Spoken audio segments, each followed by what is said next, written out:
Уважаемые дамы и господа, мы сейчас с министрами иностранных дел Республики Абхазия и Республики Южной Осетии подписали планы консультаций на текущий год. Это наша уже добрая традиция. Она предполагает систематизацию контактов по линии внешнеполитических ведомств по ключевым направлениям нашего союзничества и партнерства на международной арене. Прежде всего, конечно же, идет речь о региональной проблематике и о внешних связях наших друзей и союзников, и о тех вопросах, которые волнуют страны Кавказского региона. Уверен, что эта сегодняшняя акция будет способствовать дальнейшему укреплению нашего скоординированного подхода к этим важным для всех нас проблемам.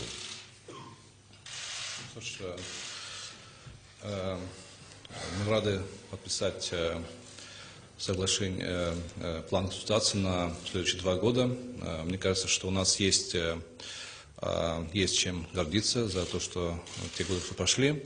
И у нас есть большой план действий, межведомственный, то, что мы обсуждаем и в Москве, и в Сухуми, и в Женеве.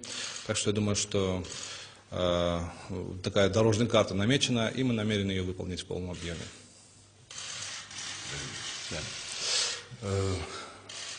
Очень важным для нас является то, что, несмотря на быстро меняющиеся условия в международной жизни, наши отношения остаются стабильными, они развиваются в таком дружественном дальнейшем ключе, и мы также предполагаем наращивать их в различных областях. Поэтому сегодняшнее мероприятие является и показателем с одной стороны, и также такой плановой работой наших ведомств. Спасибо большое.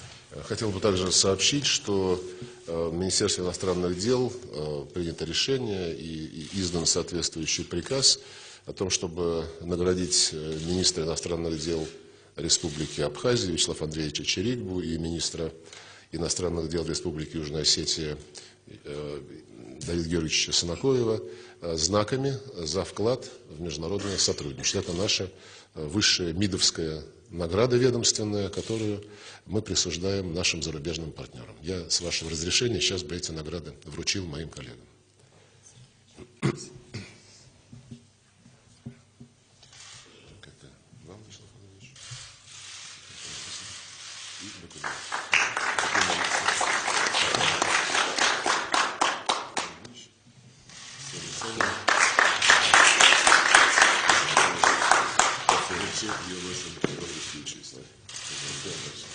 Спасибо большое.